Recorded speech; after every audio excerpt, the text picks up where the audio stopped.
worship kamay, taas kong alay. O Diyos, buhay ay alay sa'yo, aking nakaraan. Iyong ikalwalhati, Jesus, sa lahat ng oras ko, papupurihan ka. Tanging handog ko sa'yo, buong buhay ko'y iyo. O Diyos, buhay ay alay sa'yo, aking nakaraan. Iyong ikalwalhati, Jesus, sa lahat ng oras ko, papupurihan ka. Tanging handog ko sa'yo,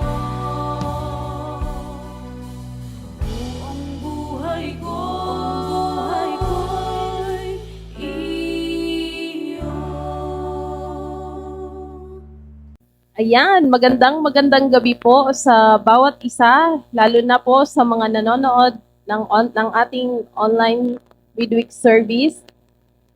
Patuloy po na sana makinig tayo mabuti sa message ng Lord, at hinihingi ko rin po na mag-like or heart react po tayo sa ating live ngayong gabing ito, at itag na rin din po natin ang ating mga families, friends, at maging ang ating mga churchmates o kung sino man po nakilala natin na kailangan makarinig ng salitang ito.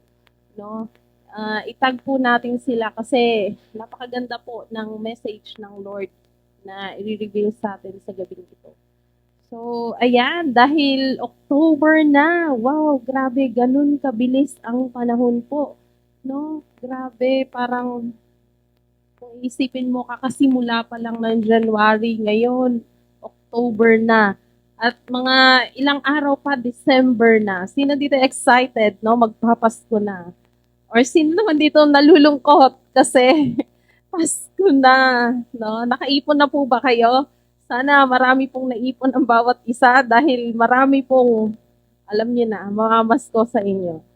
So, ayan po, ang theme po natin sa buwang ito ng October ay purposeful and fruitful living. So, hihimayin po natin ito, no, in Tagalog po, no. Yung purposeful in Tagalog, sabi doon ay may layunin.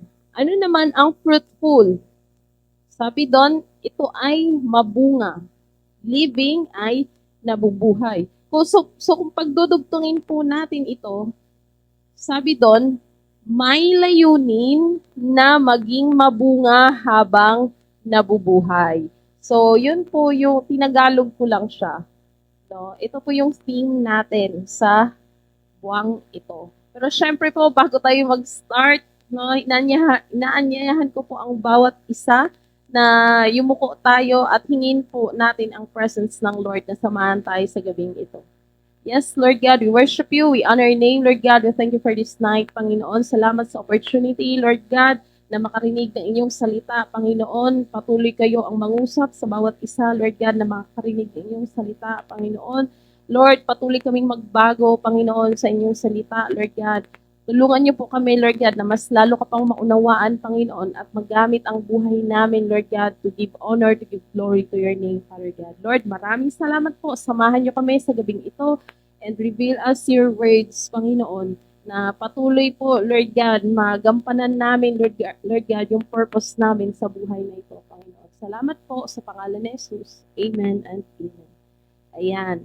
So, sabi po sa Ecclesiastes chapter 2, verse 1. Alam niyo po, ayoko po sanang basahin ito kasi ang haba. Pero, parang maganda po siyang mabasa kahit na mahaba siya. No? Sabi dito sa Ecclesiastes chapter 2, verse 1 to 11 po ito. Sabi dyan, I said to myself, Come now, I will test you with pleasure to find out what is good. But that also proved to be meaningless. Laughter, I said, is madness. And what does pleasure accomplish? In verse 3, I tried cheering myself with wine and embracing fully. My mind is still guiding me with wisdom. I wanted to see what was good for people to do under the heavens during the few days of their lives. I undertook great projects. I built houses for myself and planted vineyards. I made gardens and parks and planted all kinds of fruit trees in them. In verse 6, I made reservoirs to water groups of flourishing trees. I bought male and female slaves and had other slaves who were born in my house. I also owned more herds and flocks than anyone in Jerusalem before me. In verse 8, I amassed silver and gold for myself and the treasure of kings and provinces. I acquired male and female singers and a harem, as well the delights of a man's heart. I became greater by far than anyone in Jerusalem before me. In all this, my wisdom stayed with me. In verse 10, I denied myself nothing my eyes desired. I refused my heart no pleasure. My heart took delight in all my labor, and this was the reward for all my toil. And yet, when I surveyed all that my hands had done and what I had toiled to achieve, everything was meaningless. It chasing after wind, nothing was gained under the sun.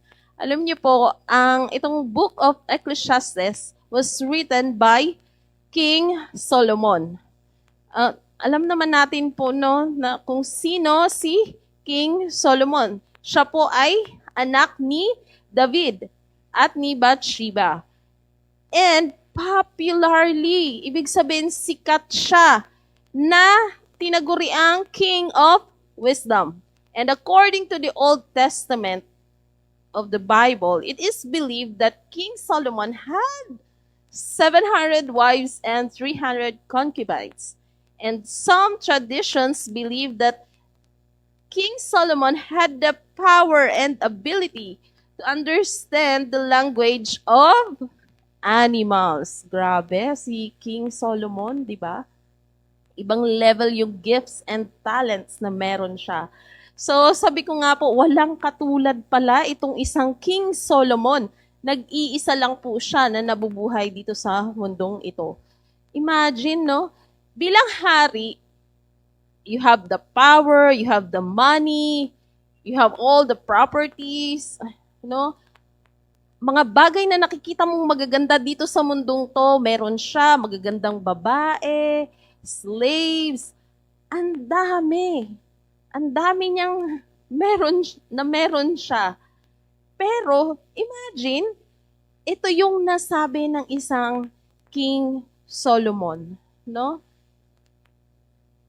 Sabi niya po sa Ecclesiastes, chapter 1, verse 2, meaningless, meaningless, says the teacher. Utterly meaningless. Everything is meaningless. So, the question is, what is my life purpose? Sige po, pwede po tayong mag-engage, no? You can share with us. Pwede po kayong mag-comment dyan sa ating comment section. Kung ni-reveal na ng Lord sa inyo, ano ba ang purpose mo dito sa mundong ito, no? Ni-reveal ng Lord na ito, anak, ang iyong purpose. Pwede rin na, alam niyo po, pwede rin na tanungin niyo si Lord. 'Di ba? Yan naman tayo eh. Palagi tayong magtatanong sa Panginoon. Lord, hindi ko pa po alam yung purpose ko sa buhay. Lord, hinihingi ko po, 'di ba? na, Lord, sana malaman ko ano ba talaga yung purpose ko kasi nagguguluhan po ako. Pwede pong ganon. Alam niyo po, alam naman natin, di ba po, yung purpose natin. Alam ko na alam niyo yung purpose natin. So, ang purpose po natin is to really love God, to have a true relationship to Him. And when we have a true relationship sa Lord, you will understand and realize na kailangan mo din palang mahalin ang mga tao. Kasi yun naman ang purpose, di ba po? To love, in short, to love God and to love people. Pero sabi ko nga po, hindi mo kayang mahalin ang isang tao. Hindi ka magkakaroon ng passion sa kanya kapag hindi pa talaga tayo nagkaroon ng tunay, no, ng totoong pagmamahal sa Panginoon. May hirapan po tayong magawa ang mga bagay na yon. Kaya, kaway-kaway po dyan sa ating mga cell leaders, sa ating mga pastors, di ba, nakikita natin, kasi yung dedication nila, yung passion nila, grabe talaga, makikita mo sa buhay nila na kung gaano nila kamahal ang Lord. Kaya, ipinapakita nila ito sa pagwiwin, pagmamahal ng mga tao. So, napakahalaga po na maunawaan natin na paano ba magmahal ang Lord. No? Yun kasi talaga yung purpose natin sa mundong to, no? On how to really love God, how to truly understand God. Oh, paano ba natin to ma-fulfill? Or paano ko ba to magagawa? Or paano ko ba mas mauunawaan pa? Alam niyo po, mas mauunawaan natin talaga kung ano yung purpose ng Lord sa buhay natin kapag palagi talaga nating ina-assess yung buhay natin. No? Tanungin natin talaga yung sarili natin every day po, every day. Tanungin mo, nabubuhay ba talaga ako na ginagawa ko ba talaga yung purpose ng Lord? Tanungin natin yan. And sometimes, di ba, makakaramdam tayo na parang may kulang. May kulang kasi hindi ko nagawa yung pinapagawa sa akin ng Lord sa araw na to. So, wag po tayong mag-give up. Wag po tayong sumuko agad. Kasi, di ba meron tayo, every day is a chance. Palaging chances binibigay ng Lord every day. So, every day, meron kang chance na maipakita sa Lord na isinasabuhay mo talaga yung purpose para patuloy siyang mahalin, para patuloy maunawaan ang mga bagay-bagay kung paano mo rin ba mamahalin ang mga taong nasa paligid mo. So, i-claim po natin yan, i-manifest po natin sa buhay natin yan. No? Sabi ko nga, palagi tayong magsasabi ng mga positive words sa buhay natin. Pagpasensyahan nyo na po kasi hindi talaga okay ang aking pakaramdam. So, ano po talaga, yung alam niyo po yon, good words, ang positive words, ang lagi nyong i-feed sa sarili nyo.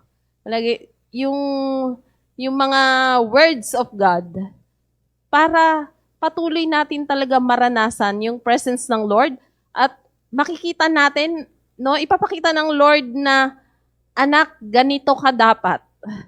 So, may araw na marirealize mo bigla-bigla na, ay, oo nga, no, dapat eto na ako ngayon. Kasi, sabi ng Lord, kapag totoo talaga akong nagmamahal sa Kanya, gagawin ko ang mga bagay na to kahit na nahihirapan ako.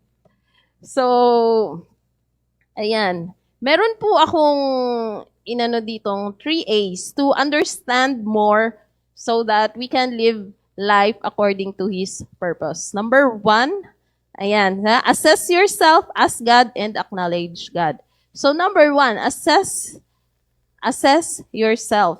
In Ecclesiastes chapter 2, di ba binasa ko po kanina,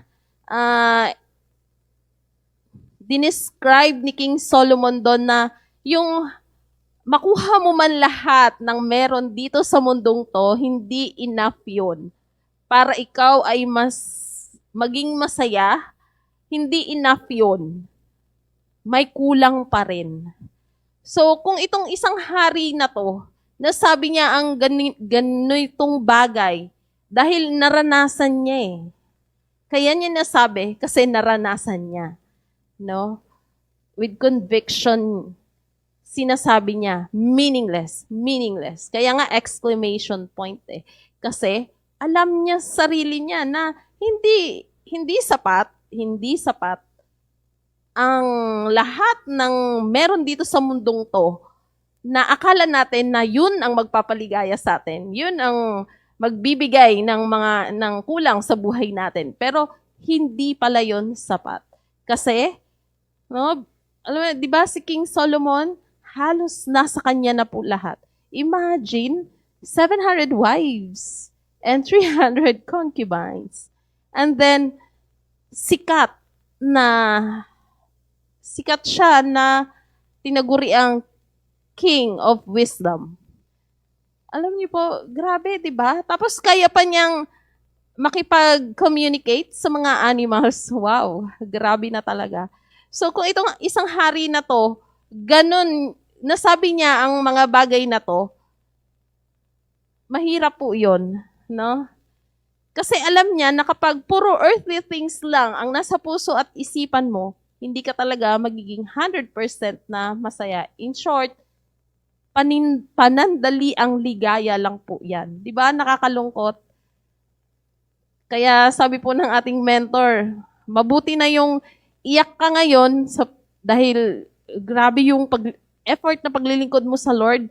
And then, pagdating natin sa langit, sobrang saya natin. Kasi bakit? No? Isinabuhay natin ang purpose natin dito sa mundong to. At kung ngayon pa lang, mas pinili mong mag-enjoy, mas pinili mo yung mga earthly desires mo. 'Di ba? Yung flesh. Oh, sige, mag-enjoy ka ngayon. Pero iyak ka later, sabi nga. Kasi bakit? No? Ang hirap po talaga kapag wala ang puso't isipan mo, wala yung spiritual life mo, patay. Pag wala talaga sa Lord, mahirap po talaga. Kaya, ito na po, sinasabi na sa atin ni King Solomon, kasi para ma-remind tayo na hindi po sapat yung earthly things, yung lahat ng mga bagay na iniisip mo na magpapasaya sa'yo, hindi sapat yan. No? Kaya, maging ano po ito sa natin, sa buhay natin, na iba talaga kapag nasa Lord ka. Kaya kung nasabing assess yourself. Kasi si King Solomon, na-assess niya sa sarili niya na, ganito ang naranasan ko, hindi sapat. Na-assess niya na hindi yun yung magpapaligaya talaga sa kanya. So sa atin, i-assess talaga po natin yung sarili natin na hindi lamang tayo nabubuhay dito sa mundong to, kundi dapat mas higher yung mga eternity things, heavenly things na ginagawa natin. Kasi, di ba, tayo ay stranger lamang dito at ang ating totoong bahay ay nasa langit. Alam niyo po, sabi nga po dyan sa 2 Corinthians 13 verse 5, sabi dyan, examine yourselves to see whether you are in the faith. Test yourselves. Do you not realize that Christ Jesus is in you? Unless, of course, you fail the test. So, ayan po. Napakahalaga na examine yourselves, no? I-assess mo kung nasa Lord ba tayo, na yung faith mo ba, kamusta? Di ba po? Ma-realize talaga natin kung sa anong side ba talaga tayo. Kung sa Lord ba talaga or pang dito lang tayo sa earthly things na to. So, sabi nga dyan, do you not realize that Christ Jesus is in you unless, of course, you fail the test. So, mahirap po pag-fail. Di ba po? Mahirap mag-fail. Pero kapag hindi, kasi ang Lord, di ba, palagi siyang maraming ibinibigay sa atin, the testings in life. Kapag hindi talaga natin napagtagumpayan, naging victorious doon sa testings na yon. Sabi nga dyan, no, Christ Jesus is in us. Kaya malabong hindi po tayo magsasaksi doon sa testings na yon, doon sa mga problems na yon na nararanasan natin. Kaya i-assess natin yung sarili natin na paano ko kaya mas magagawa yung purpose. Itong purpose ng Lord sa buhay ko. I-assess natin. Ayan, sabi dyan, number 2, ask. In Matthew 7 verse 7, sabi dyan, ask and it will be given to you, seek and you will find, knock and the door will be open to you. So, si Lord na po ang nagsabi niyan. Diba? Na ask and it will be given to you. Hindi naman po madamot ang Lord. No? Hingin lang po natin yan sa Kanya. Tanungin mo sa Lord na, Lord, show me. Lord, reveal to me. Ganun po.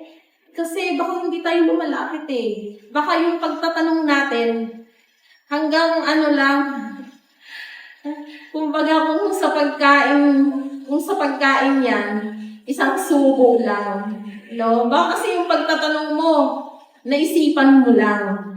Ang hirap nun, di ba? Every day, kailangan tanungin mo yan sa Lord. Every day, talaga, napakahalaga kasi talaga ng communication talaga sa Lord. Kaya, malalaman mo yan at malalaman talaga. Hindi pwedeng hindi. Kasi, everyday kang nakikipag-usap sa Lord at ipapakita yan ng Lord sa'yo. So, ayan. Number 3 na po tayo. Sabi dyan, acknowledge. No, in Proverbs 3 verse 6, sabi dyan, in all your ways, acknowledge Him and He will make your paths straight. So, kasi di ba po, lahat naman tayo talaga, alam naman natin talaga yung purpose ng Lord, ay ang purpose to love God and to love people.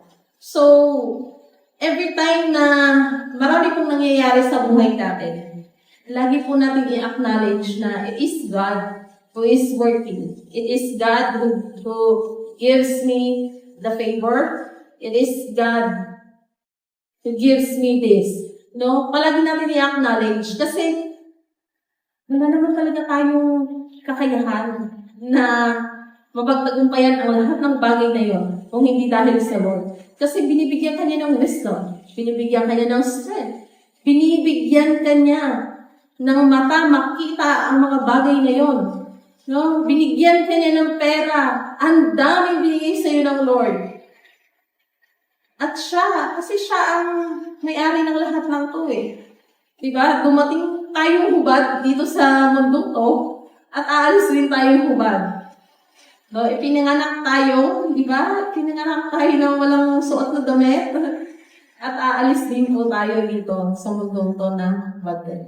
Kaya, sa lahat ng bagay, no, pagka-assess mo sa sarili mo, at kung hindi mo pa talaga nakikita ang sarili mo na, ano ba talaga yung purpose ng Lord? Tanungin mo na si Lord. At kapag ini-reveal na ng Lord sa'yo, no, palagi mo siyang i-acknowledge. Kasi mas lalo kang i-bless ng Lord. Ayan. So, sabi nga sa quote, sabi ni Rick Warren, the greatest tragedy is not death, but a life without purpose. So, kasi ang kamatayan, dito lang yan. Di ba po? Naalala ko, nung namatay yung kapatid ko, yan, iniliping siya doon sa lupa. So, pagkatapos nun, no, matatanong mo, saan kaya ang punta niya? Pero dahil alam mo na ang isang taong ito ay may relasyon sa Lord na nabuhay according to God's purpose, alam mo na papunta siya sa Lord. Pero nakakalungkot kapag alam mo na ang taong ito ay naging mainit, malamig sa Lord. So, parang paano mo kaya ito siya ba ay, saan kaya siya papunta? Diba? Mapapatanong ka. Kaya, kahit sa sarili mo, tanungin mo yung sarili mo kung darating kaya yung time na yun sa'yo na halimbawa sa'yo nangyari na mamamatay, inilibing mo, saan ka kaya mapupunta? No? So, napakalungkot na hindi natin nagawa yung pinagkatiwala ng Lord sa yung purpose, no? Pinagkatiwala ng Lord sa atin. Kapag hindi natin nagawa yung purpose natin, nakakalungkot talaga. Kaya kung gusto po natin mabuhay according to His purpose, no? Patuloy po talaga natin unawain. Lord, paano ba talaga ako magkakaroon ng totoong at tamang relasyon sa inyo? Ipaparanas po ng Panginoon yan sa atin. Alam ko po na alam ng bawat isa yan. At dyan po makikita sa buhay natin na kapag tayo naranasan natin yung pag-ibig ng Lord, diba? Yung love ng Lord sa atin, talagang maipapakita natin yung mga good works. Di ba po? No? Nagiging fruitful life tayo. Dahil sa na-experience natin na love, nagiging fruitful ang buhay natin bilang anak niya. No? Nakikita yung merong kakaiba sa'yo, nakikita na umaangat yung business mo, nakikita na ang dami mong nadadala sa Lord, nakikita na mabuti kang magulang sa mga anak mo, at maraming pang nakikita sa iyo. Kasi dahil naunawaan mo na ang purpose pala talaga ay yung totoong mahalin pala talaga ang Lord. Kasi susunod na ang lahat ng bagay. Kaya palaging sinasabi na, put God first in everything. Dahil kapag si Lord talaga yung inuna mo, di ba? Lalo na po yung mga tawag dito, na-assign na mag-speak dito, no? Diba? Kahit na, katulad po nito, masama po talaga yung pakiramdam ko, pero kailangan ko i-grab yung opportunity, no, to share His words. Kasi, grabe yung pag-ibig na ipinaparanas ng Lord sa akin. Minsan, may iyak na lang ako. Kasi may isip ko talaga na, Lord, hindi ko deserve yung blessing na to. Lord, hindi ko deserve na makausap tong tao na to. Lord, hindi ko deserve na maranasan ang buhay na to. Marami ka talagang may isip na hindi mo deserve. Kaya sinabi ko kanina na palagi natin i-acknowledge talaga ang Lord sa buhay natin. Kasi sobrang dami niya talagang nakalaan na blessing pa. No? Ang dami niyang pinaparanas sa atin na blessing. Kasi ganun talaga kabuti ang Lord. Ganun siya magmahal. Hindi katulad dito sa mundong to, panandalian lang. No? Sa Kanya, eternity ang ino-offer niya sa atin. Kaya, napakasarap po, di ba? Ang sarap sa pakiramdam na masasabi mo, yes, thank you, Lord. No? I am living your purpose in my life. Kaya yung sinabi ko po kanina na yung team natin, no? May layunin na maging mabunga habang nabubuhay. So, i-ano po natin yun, no? Na habang nabubuhay tayo, ano pa ba yung mga dapat pa nating magawa? Ano pa ba bilang anak ng Lord? No? Kasi through us, talagang naipapakita talaga na ganun pala magmahal ang Panginoon doon sa mga tao na hindi pa nakakilala sa Lord. Kasi totoo po talaga yan naranasan ko rin yan. Iba po talaga kapag inalam mo personally, diba, sa devotion natin, ma-experience mo yung love ng Lord, hindi pwedeng hindi ka magbabago. Hindi pwedeng hindi ka magbabago. To pray for these people. No? Praying for these people, it shows na mahal mo ang mga tao mo. And pag pinapakita mo yung concern mo, di ba? It shows na mahal mo itong mga tao nito. Kasi, bakit mo yun nagagawa? Bakit nga ba? Dahil nasa iyo si Lord. Kaya tayo po, sana pagpatuloy natin na magawa talaga yung purpose natin bilang anak ng Lord.